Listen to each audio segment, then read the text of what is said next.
Viewers, thanks for watching tonight's primetime bilingual newscast on Spectrum Television. Our top stories: there is a need for a constructive town planning following the arrival of the first management company in charge of real estate investment for the constructing of buildings in accordance to its location as well as town planning. Certain remunerations are expected, and our reporter in this newscast breaks down what is at stake for Cameroon's metropolitan city, Douala. Plus, activities are picking up steam ahead of Labor Day celebrations in Cameroon. T-shirts, printing, stickers, banners, and umbrellas, just to name a few, are some of the things, accessories a few companies are producing to satisfy the need of clients ahead of the grand event. Oni Ladonet takes us to and through the streets of Douala to tell us the level of preparedness of commercial bike riders. And in health, fight against malaria, as April 25 was dedicated to the fight against the disease. The Minister of Public Health, Manauda Malashi, had several revelations to make. This newscast zooms the public health boss's point of view on the epidemiological situation of Cameroon, measures taken to combat the disease.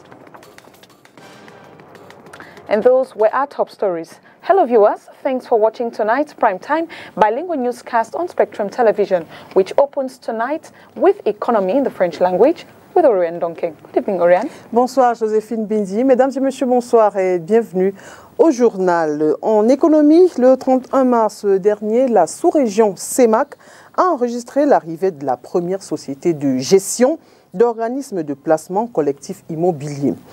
Cette nouvelle société est dirigée par un Camerounais, Willy Debord-Ebo. Nos reporters sont allés à sa rencontre. Voici leur reportage. C'est une première dans la sous-région Afrique centrale. Le marché financier enregistre l'arrivée de la toute première société de gestion d'organismes de placement collectif immobilier. Toujours dans la gestion de l'épargne collective, les OPCI sont en réalité cousins des OPCVM. Mais l'épargne qui est collectée ici va financer un actif immobilier qui est identifié, étudié et plus ou moins sécurisé. C'est la petite différence, si on veut, c'est l'utilisation des fonds. Dans le cas de l'OPCI, il est question d'investir dans un actif immobilier. Dans la pratique, l'objet de cette société réside dans l'acquisition ou la construction d'immeubles exclusivement en vue de leur location. Les investisseurs en retour attendent une rémunération qui leur parvient sous forme de dividendes provenant des loyers issus de ces actifs. Pour la première fois dans notre sous-région, nous aurons la possibilité sur un grand immeuble, sur un grand centre commercial, sur un grand hôtel, ça pourrait appartenir à une multitude de personnes, dont vous, dont moi, avec de toutes modestes contributions qui sont en réalité des contributions qui pourraient être accessibles à tous. Ils pourront ainsi, tous les investisseurs intéressés pourraient ainsi être à la fois clients de ces centres commerciaux où ils ont l'habitude d'aller, mais être également copropriétaires de ces lieux-là.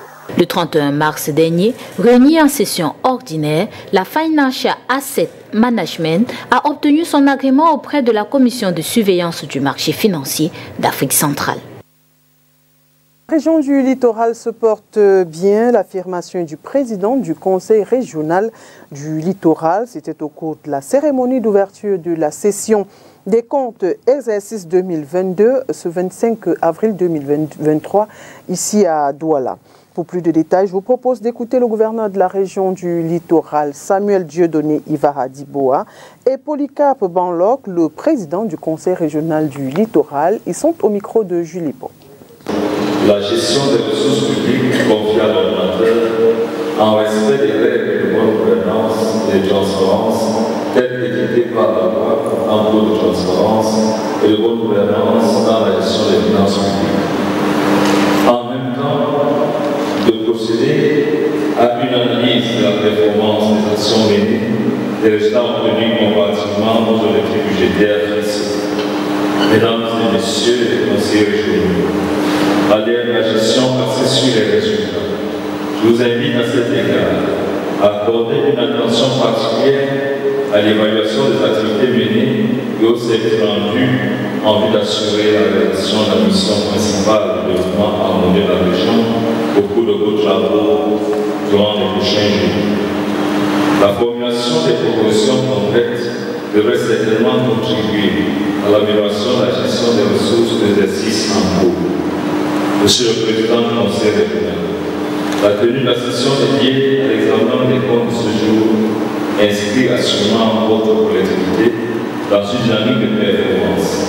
Il en va de même de la poursuite de l'arrivement du Conseil régional au cadre de gestion budgétaire, comptable et financier, tel qu'exigé par le régime financier de l'État et les autres entités publiques. Monsieur le Président du Conseil régional, tout en saluant les efforts consentis depuis la mise en place du Conseil régional, je vous invite à davantage de détermination dans le respect des dispositions légales et réglementaires en matière de fonctionnement de l'institution dont vous avez la charge. Le bilan de l'année 2022, il est presque connu. Nous avons évolué dans le contexte de la crise. Une crise économique, une crise sécuritaire qui nous a affecté, qui a affecté le pays, ce qui nous a amené à beaucoup de manque de trésorerie et tout. Donc nous sommes dans un environnement de crise. Et c'est ça qui affecte tous nos efforts et tout ce que nous faisons. Mais nous ne baissons pas les bras. Nous continuons, c'est pour ça que nous sommes encore debout. Cameroun, le mouvement mode avion poursuit son bonhomme de chemin. Lancé lundi dernier, il a déjà abouti à la convocation par le ministre des Postes et Télécommunications d'une réunion avec les directeurs généraux d'Orange Cameroun, MTN, Camtel et l'ART. On fait le point avec vous, Léla Renganze. Troisième jour du mouvement pacifique mode avion au Cameroun et les internautes n'en démordent pas. Alors que les premières retombées commencent à être visibles, si on se fie à la réunion convoquée ce jeudi par le Minpostel et à laquelle sont invités Orange Cameroun, MTN Cameroun, Camtel et l'ART, la mayonnaise, elle, continue de prendre au point d'entraîner même ceux qui lundi dernier se comptaient parmi les plus sceptiques. Ce mercredi encore, ils étaient nombreux à respecter le mot d'ordre. Le principe est simple. De 12h à 14h, soit pendant 2 heures de temps, de nombreux utilisateurs décident de ne pas utiliser leur téléphone, ils se mettent simplement en mode avion. Et dans cet avion, en plus de plusieurs citoyens, on retrouve quelques visages bien connus. Kares Fosso, Ebenezer Kekombia, David Eboutou, et même des hommes de médias comme Alex Gustave Azébazé ou même encore Marc Chouamo en service au Bureau Sport de Canal 2 International. S'il n'est pas possible de donner avec précision le nom de l'initiateur du mouvement, il faut cependant noter que les visages connus qui ont décidé de le dénigrer ont perdu quelques plumes en termes de désabonnement sur leur page, sur les réseaux sociaux et insultes enregistrées. En rappel, depuis ce lundi 24 avril, des Camerounais ont lancé un mouvement de boycott des opérateurs de téléphonie mobile de 12h à 14h. Ces consommateurs dénoncent les tarifs élevés appliqués au Cameroun, même si certains y ajoutent la qualité de service.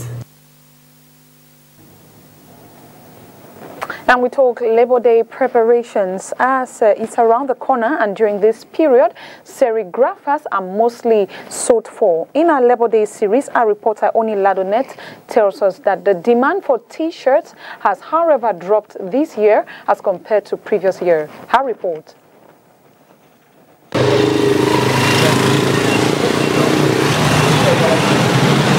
All hands on deck as these orders have to be ready by Monday. Je suis venu juste passer la commande des t-shirts.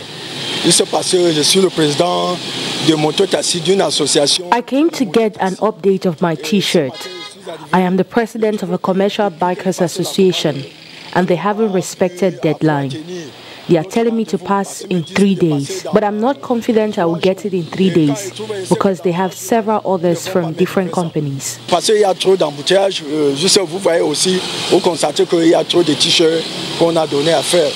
The Labor Day celebration is just around the corner, and so far, only a handful of t-shirts have been ordered by companies. Il y a des commandes, mais comparé à l'année passée ou aux années antérieures, We've received commands, but they are small in contrast to the ones we received in previous years. The companies are waiting for the night before the day or a day before the event in order to place their order. People come for t-shirts, some for polo, some to print on their fabric. We do everything. Direct-to-garment printing seemed to have gone out of fashion, with many enterprises moving towards embroidery. Il y a des entreprises qui peuvent faire la broderie. L'année passée, nous, ici, on travaille avec le plastisol, c'est-à-dire que c'est une matière. Some companies prefer embroidery. Here we use plastisol to screen print t-shirts. We think companies go after embroidery. That's why business is slow. But we are hoping it would pick up steam moving forward. If a customer wants embroidery, we have partners we work with. Atelier en partenariat, oui, on est partenaire avec d'autres ateliers. Quand sont les travaux qui sont liés à la broderie, nous, on sait où on peut s'orienter. T-shirts are just one of the garments worn on the 1st of May, as other companies prefer fabrics amongst other things.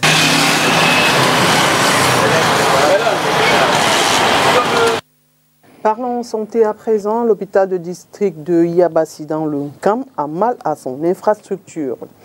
Absence d'électricité, d'eau, de médicaments, de matériel médical sont quelques difficultés auxquelles il faut ajouter la morgue qui est totalement en arrêt de fonctionnement.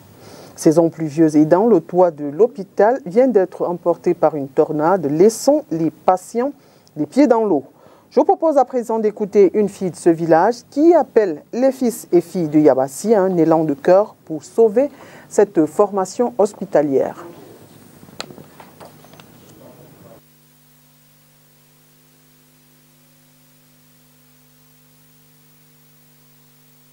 Une jeune dame de Yabassi qui appelle ses frères à venir en aide à cette formation hospitalière qui tombe en décrépitude.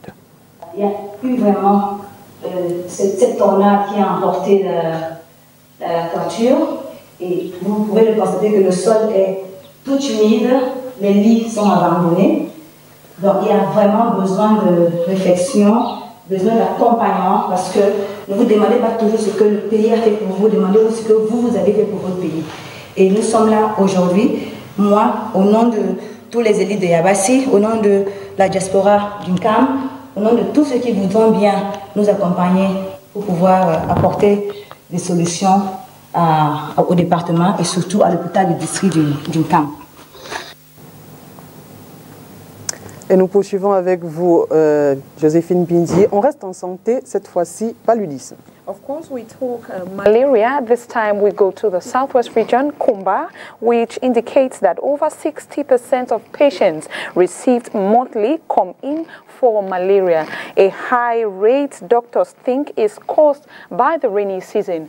Oni Ladonet with details. There has been an increase in the cases of malaria in Kumba, chief town of the Memet division, following the rainy season. Cases of malaria in most hospitals are very, very high. The consultations per month of about 300 cases. More than 150 cases are coming because of malaria.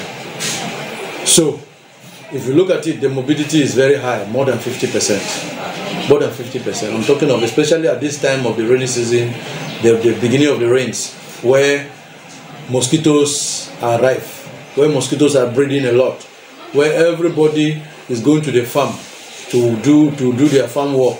In fact, when they are sweating, they expose their bodies not only to the flies, but also to our mosquitoes that bite us every day.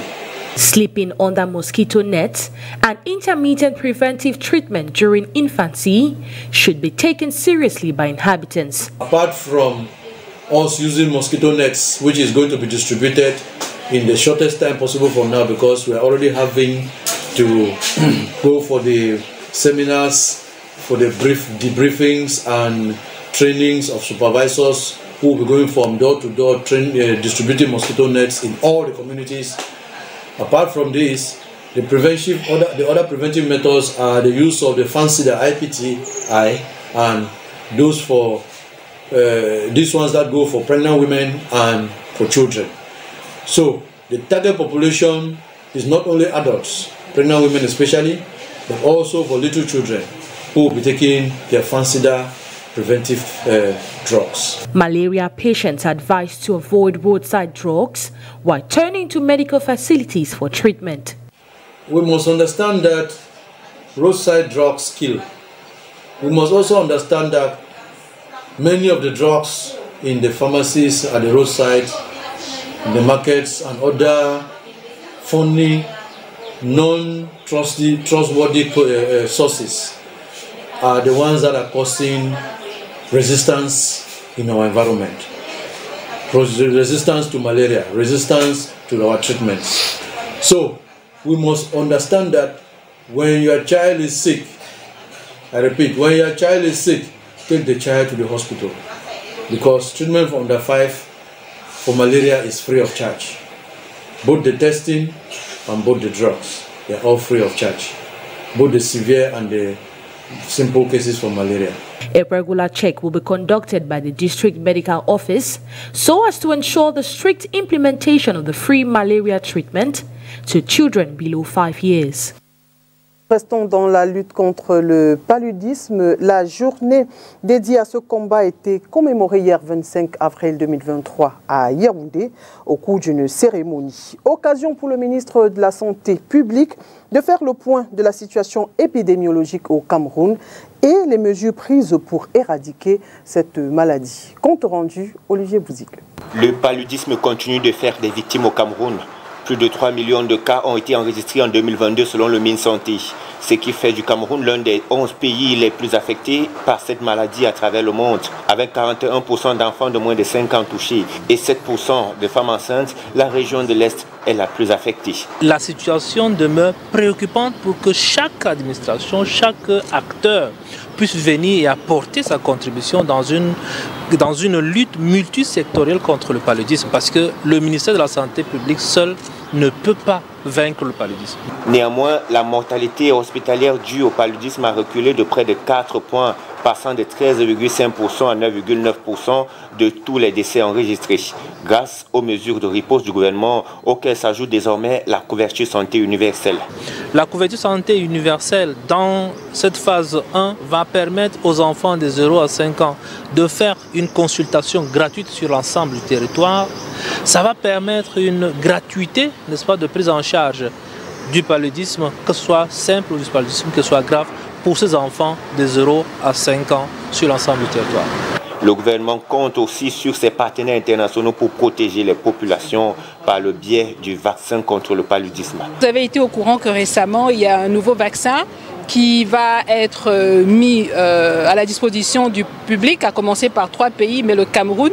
La bonne nouvelle, c'est que monsieur le ministre et le gouvernement et les partenaires ont pu avoir l'opportunité de le faire tester au Cameroun. Donc c'est pour les mois à venir. On va faire tester le nouveau vaccin dans 10 districts au Cameroun. Donc c'est une très bonne nouvelle pour le Cameroun. Cette édition de la Journée mondiale de lutte contre le paludisme a été commémorée sous le thème « Il est temps d'atteindre zéro palu ». Investir, innover, mettre en œuvre. Et en marge de cette journée mondiale de lutte contre le paludisme, le Programme national de lutte contre le paludisme a organisé un atelier de renforcement des capacités et d'engagement des sectoriels. Cette activité fait partie d'une série programmée au niveau centraux, régionaux et des districts de santé. Sur les enjeux de ces travaux, je vous propose cet extrait du docteur Joël Ateba, sélectionné pour nous par Olivier Bouzik. Au cours de cet atelier, le ministère de la Santé a regroupé les responsables issus des autres ministères dont le champ d'activité peut grandement impacter la lutte contre le paludisme au Cameroun, des personnalités de la société civile, des responsables, des leaders du secteur privé et d'autres leaders dont le nom porte tout simplement, qui sont là pour être capacités, pour être formés à l'élaboration de plans sectoriels de lutte contre le paludisme. Donc notre attente, c'est qu'à l'issue de cet atelier, ils rentrent avec des clés, avec des outils, avec des activités, une liste d'activités avec un chronogramme assorti, leur permettant d'impacter la lutte contre le paludisme au sein de leurs structures respectives. L'innovation, il y en a plusieurs et qui d'ailleurs n'ont pas commencé que cette année, peut-être l'année dernière. Vous avez de nouveaux types de moustiquaires, parce qu'on a un enjeu majeur, c'est que nous avons observé avec notre suivi au quotidien que les moustiquaires sont de moins en moins efficaces du fait de la résistance des moustiques aux insecticides qui imprègnent ces moustiquaires-là. Et donc le ministre de la Santé a pris à bras le corps le problème et a fait acquérir des moustiquaires de nouvelle génération avec l'appui des partenaires qui sont en train de distribuer aux populations. Donc c'est des moustiquaires qui ont un coût et qui sont toutes nouvelles et dont l'insecticide est conçu pour pouvoir vaincre cette résistance-là. Une autre innovation qui est dans un futur peut-être pas très lointain, c'est le vaccin. Vous avez dû entendre parler d'un vaccin qui est désormais très abouti et qui a prouvé son efficacité dans d'autres pays en Afrique. Eh bien, plus d'une vingtaine de pays sont dans la file pour obtenir ce vaccin. Et nous comptons parmi ces pays. Monsieur le ministre de la Santé fait tout ce qu'il peut pour que le Cameroun soit parmi les premiers pays qui vont en bénéficier dans les probablement tout prochains mois. À l'étranger, les affrontements se poursuivent à Khartoum au Soudan. Soudan où Omar el-Béchir est toujours détenu par l'armée soudanaise. Au Kenya, 5 nouveaux corps exhumés dans la forêt de Shakahola. L'Afrique du Sud, elle, ne quittera pas la CPI. Suivons à présent le Round-up Afrique avec VOA. Au Soudan, les affrontements continuent à Khartoum où des avions de chasse de l'armée ont survolé la banlieue nord de la capitale, essuyant les tirs de l'artillerie lourde des paramilitaires.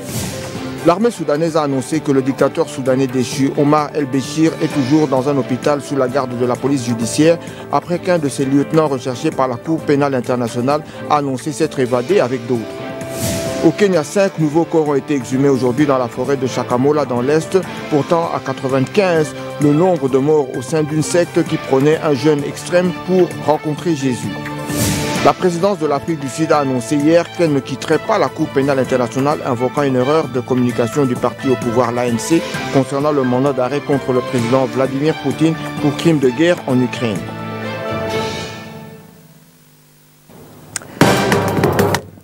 Voilà qui met un terme à cette édition d'information. Mesdames et messieurs, merci d'avoir été des nôtres et bonne soirée à vous, Joséphine Dini. Good night to you, Oriental King. Good night to you, viewers. Thanks for watching.